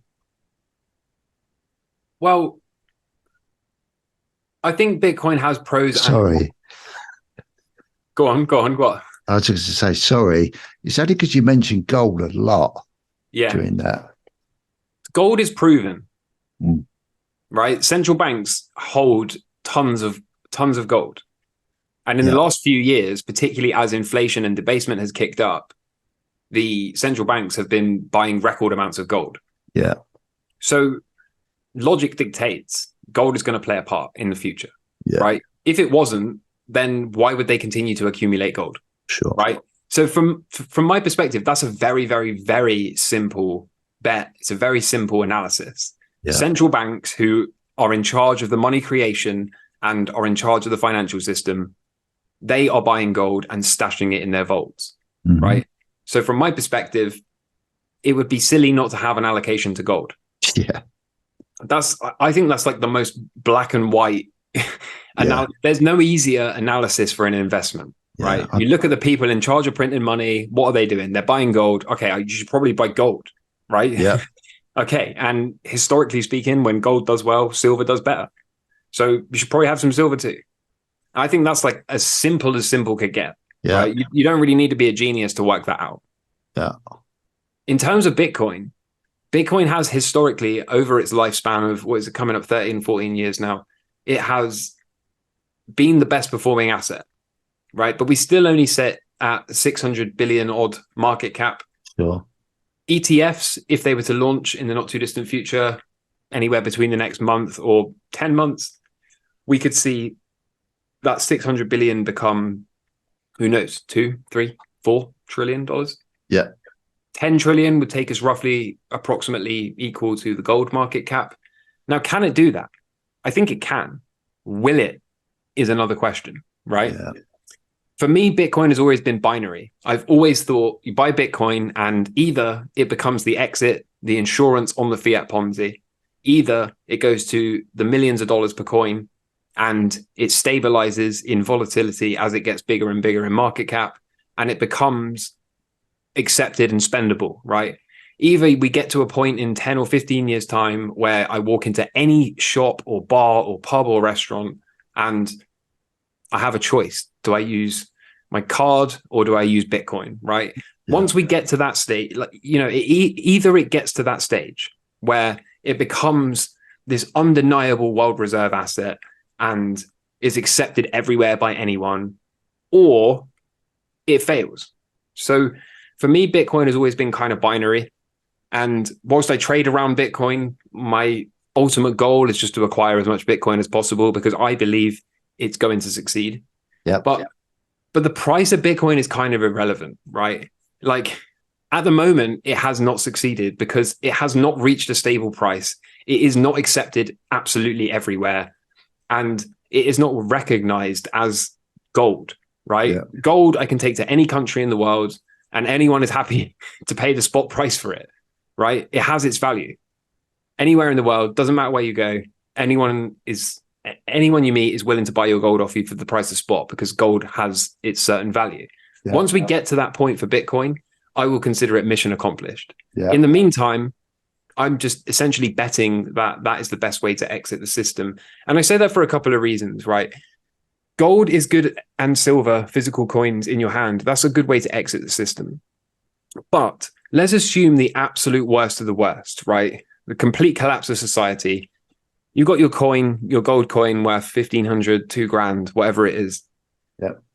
What do you do with it, right? Yeah. I want to buy a week's worth of shopping. What are you going to do? Like cut a piece off of it? It's not got the divisibility or the portability that the Bitcoin does, right? Yeah. Bitcoin, I can send a few sats in exchange for an apple or some locally grown veg, right? I can smuggle it across borders completely undetected with 12 or 24 words memorized in my head. So Bitcoin, I believe, is better than gold, but the caveat here is it's not proven, right? Gold has been used as money for thousands of years, whereas Bitcoin is 13, 14 years old. So Bitcoin's got some work to do. It's got some proving itself to do. But like I said, do I believe it can happen? I do. I personally do. And that's why I spend so much time on my channel talking about Bitcoin. This is fascinating. I'm gonna say something to that. Listening to you, do you think that we are looking at the reset, looking at CBDCs, looking at the current financial money supply, looking at debasement, looking at inflation, looking at the fuck up of the system of what it is, that the boys club are seriously sitting there and thinking, shit, now we've got gold that we've used for many, many, many, many, many years. Makes sense. Makes sense. And this is the way forward. But we're going into a big digital age, and we've got this thing called Bitcoin. How are we going to, how the hell, because we see and understand the greater asset of what Bitcoin stands for because of its rarity and all this. It's unique. To my eyes, it's totally unique. It is. And it's totally more probably valuable than anything else we've come across in a digital aspect. And as we're going into this, and if I talk to my young boy, well, they're all young, but my youngest of boys, he gets it. He said, Dad, we're just in this digital. This is what my life's going to be for the next, and my kids. You know, it's far greater than the analog life that you've lived. It's different, and it's all being innovated and whatever. And I often sit there and think, and listening to what you were saying, that maybe possibly the powers to be just don't know what to do with it. I think they're trying as hard as they can to slow it down. Yeah. I think that's what the whole SEC case thing is with the ETFs. Yeah. I think it's no coincidence they approve the futures ETFs, but they don't approve the spot ETFs. Yeah. I think they're doing their best to slow this thing down. And I think they're going to do their best and continue to do their best to play as many of their games as they can to try to shake the holders from holding it. Because currently 75% of the supply is held by long-term holders. Yeah. Right? And keep in mind, as we start to slowly move towards this CBDC world, where the narrative of this reset is you will own nothing and be happy. Sure. Bitcoin is the only thing that is non-confiscatable and completely censorship resistant, right? It's permissionless. And whilst the barrier to entry is kind of higher than buying a gold coin, right?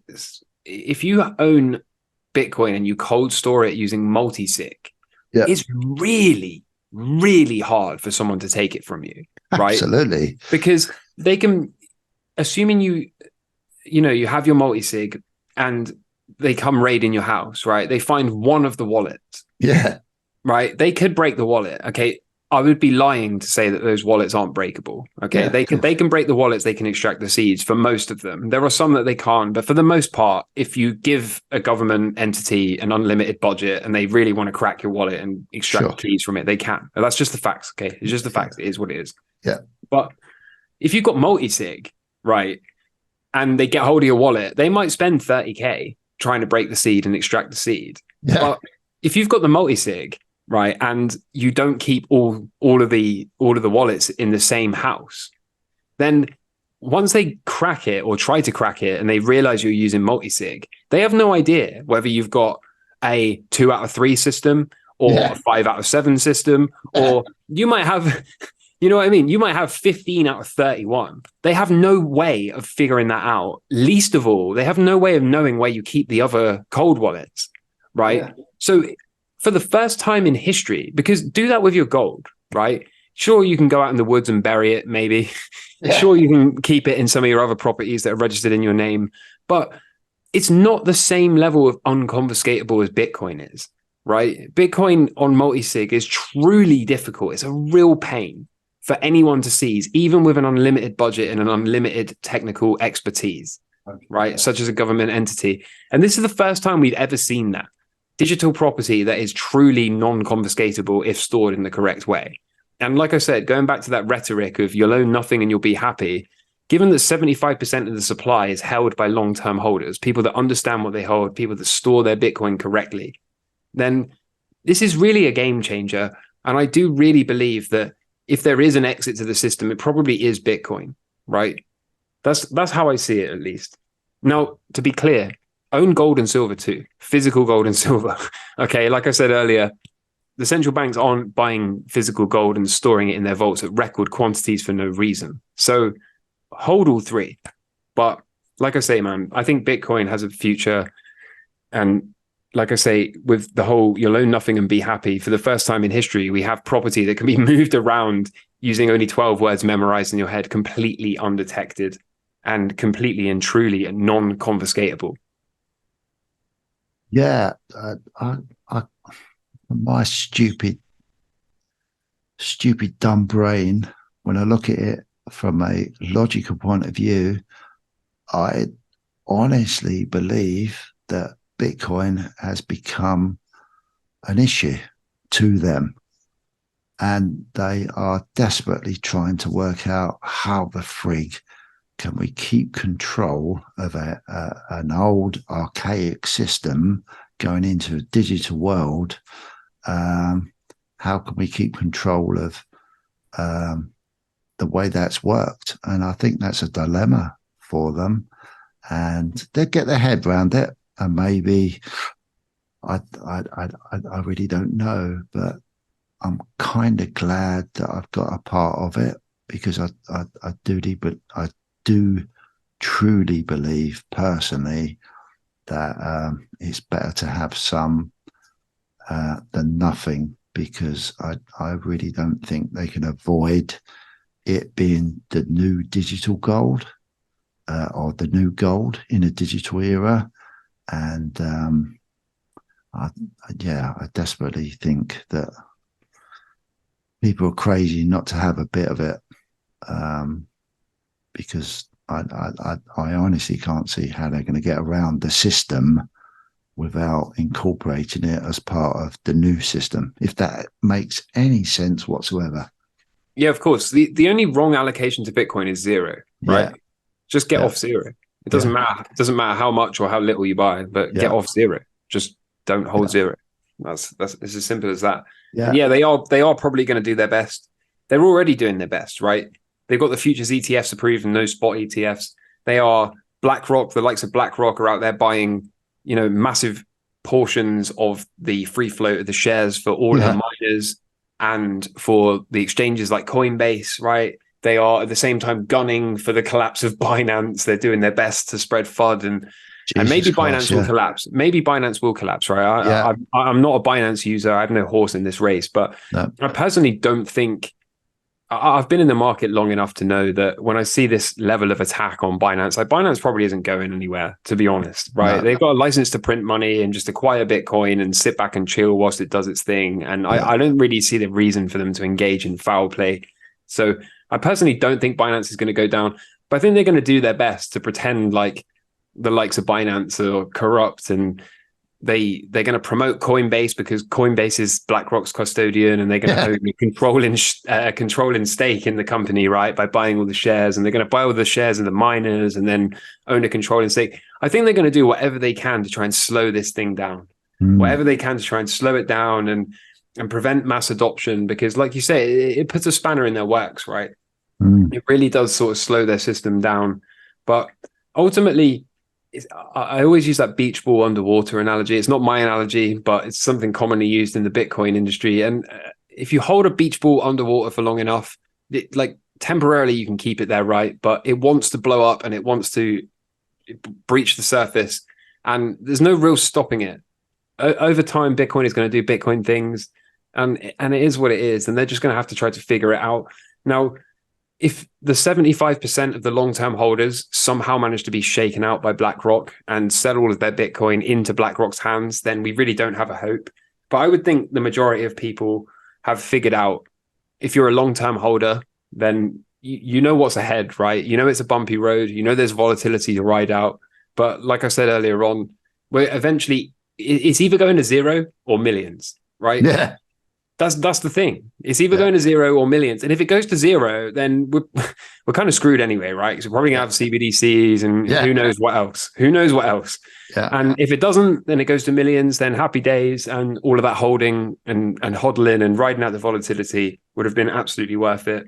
And perhaps there's a chance at having a prosperous and freedom and hope-filled future for our children and for our grandchildren. Yes. And I'm sure the same conversation happens at a level much higher than us. Yeah.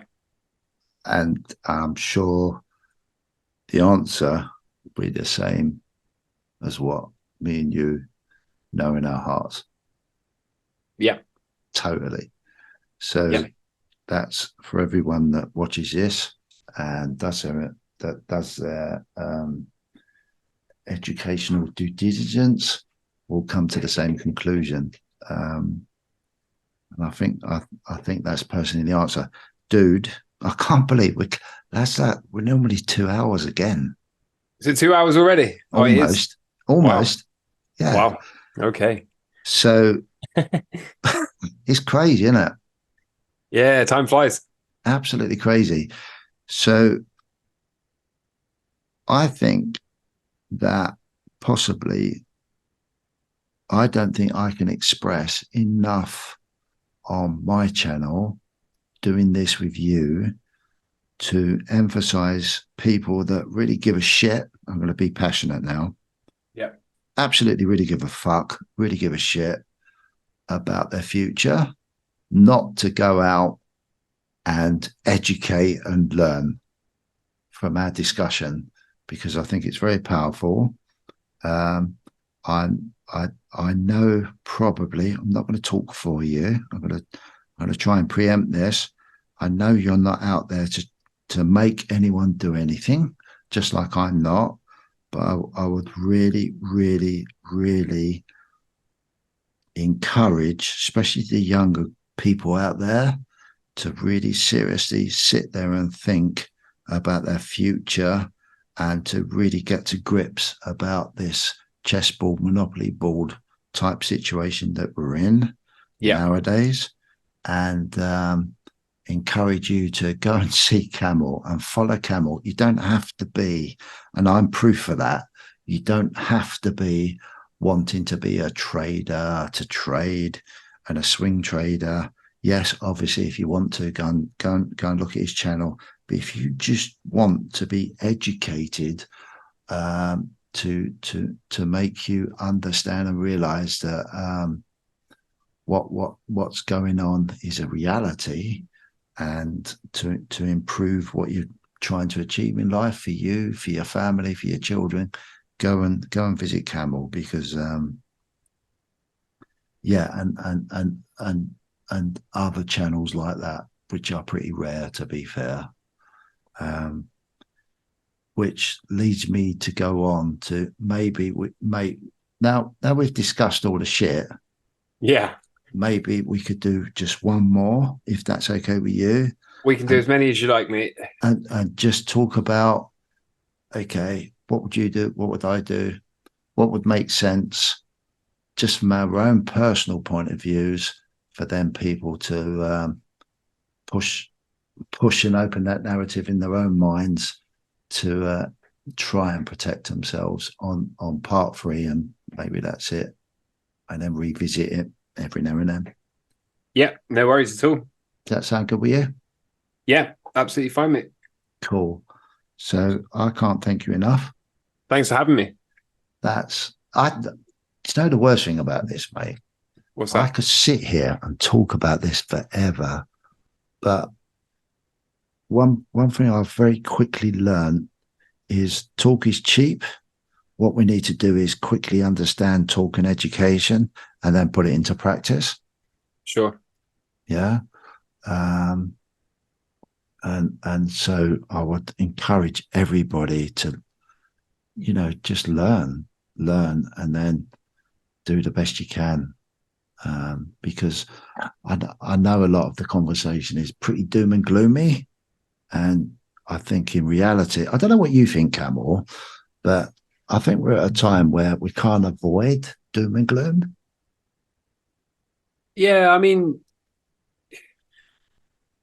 the thing about the doom and gloom, right, is it's one thing to say, I don't want to talk about that, it's all doom and gloom. But undeniably, things are happening.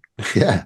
Right? So it's kind of like, how can you expect to do well if, like, personally, I like to be optimistic as possible. I like to be as optimistic as I can. Sure. I like to envision a future where everything is good and I'm living a comfortable life and I'm free from tyranny and enslavement and CBDCs, right? Of course I like to, but the only thing to fear is fear itself, right? Yeah. But at the same time, just burying your head in the sand and saying, no, it's fine. I don't have to do anything. I don't have to exit the system. I don't have to do any research. I don't have to gain any knowledge. I mean, you're just setting yourself up for failure, right? Yeah. And if the pandemic taught us anything, it was do your research, learn to think for yourself, learn to think objectively, and then maybe you're not going to be subject to some of the draconian measures that the public that choose to bury their head in the sand are. Yeah. Right? It's the same thing. It's the same thing right now. You can either choose to be aware of things and then go on your own path and figure it out, or you can choose to hide your head in the sand and then suddenly get, 2, 3, 4 years into the future and be like, wait, they took my money.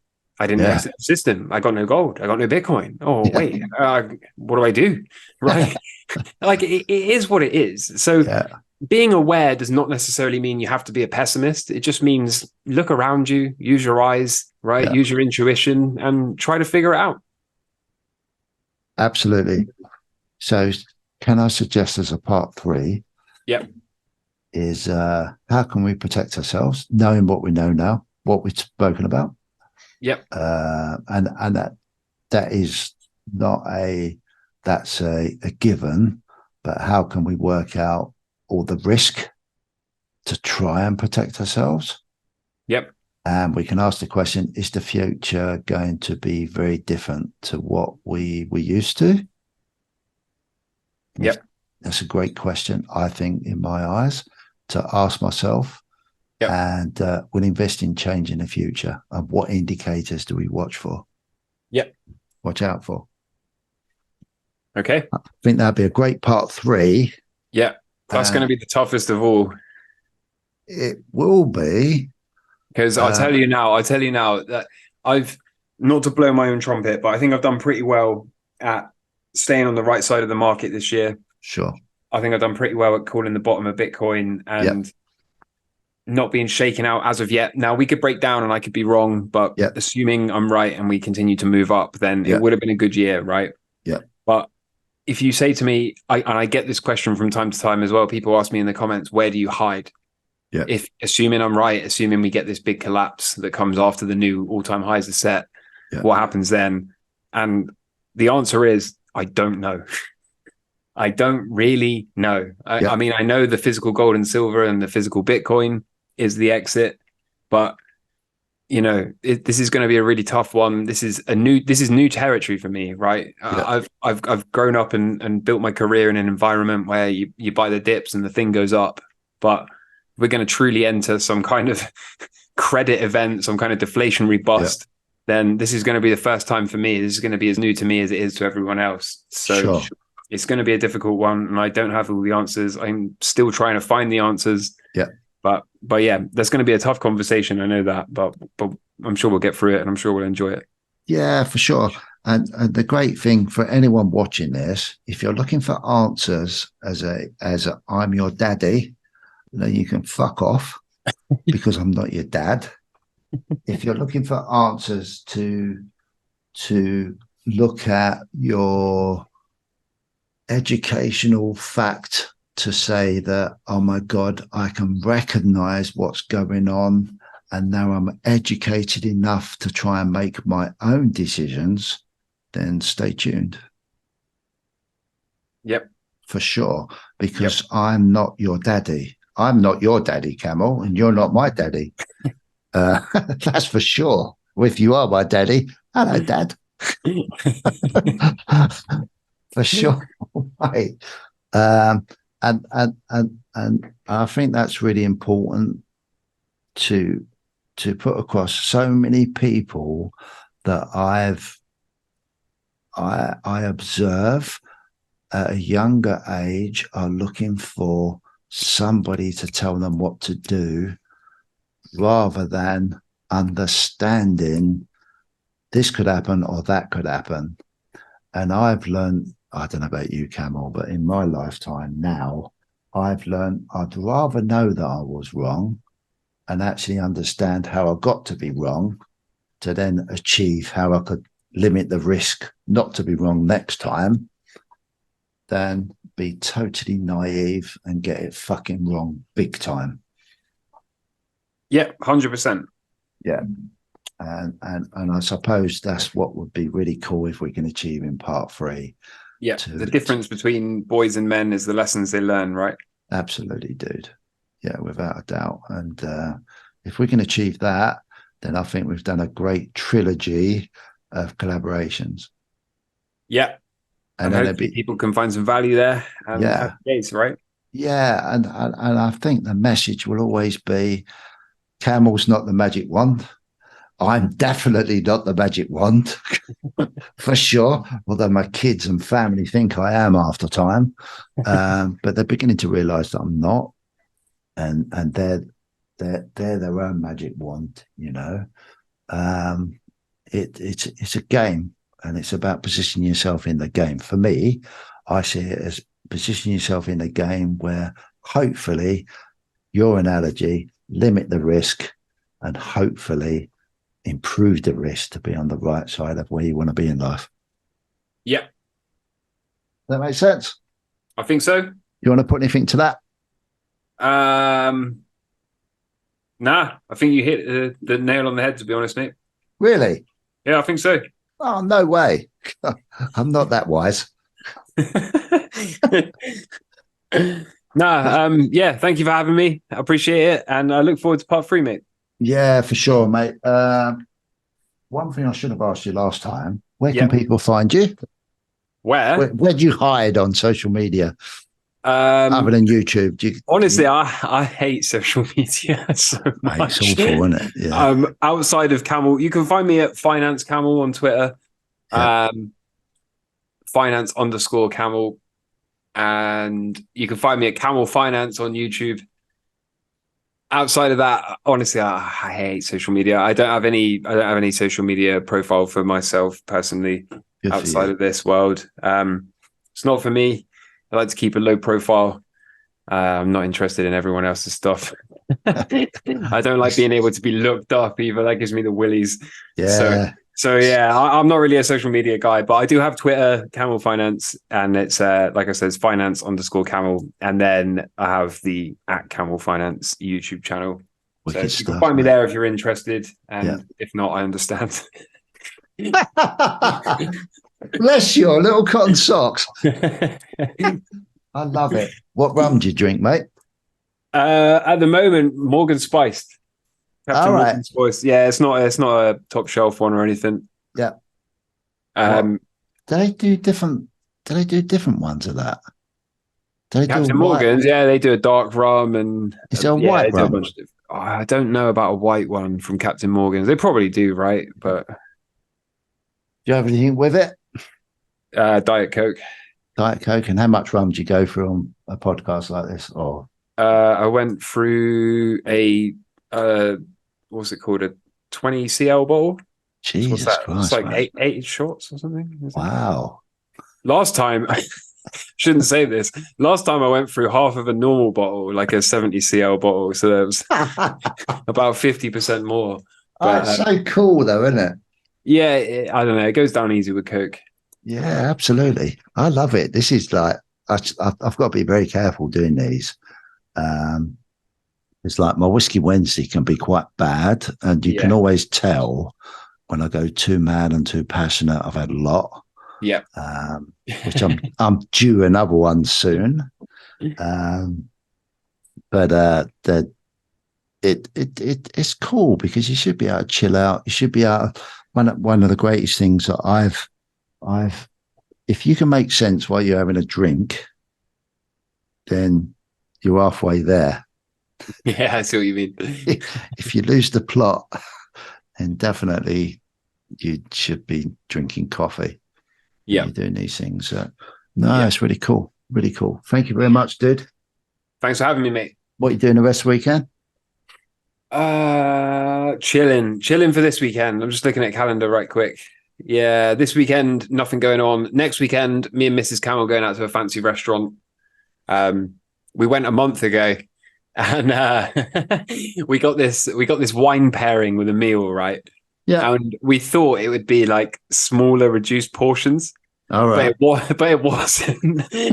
And we must have had 7 or 8 glasses of wine. Oh, my God. Full-size glasses of wine. And we were like weaving home. Like, what on earth just happened? And, exactly. Honestly, I was so drunk by the time we left that before we even left the restaurant, I was like, book me in for the 30th. so yeah, we're booked back in on the 30th, which is next Saturday. And then my brother's birthday is the week after, so we'll do some birthday party stuff the weekend after that.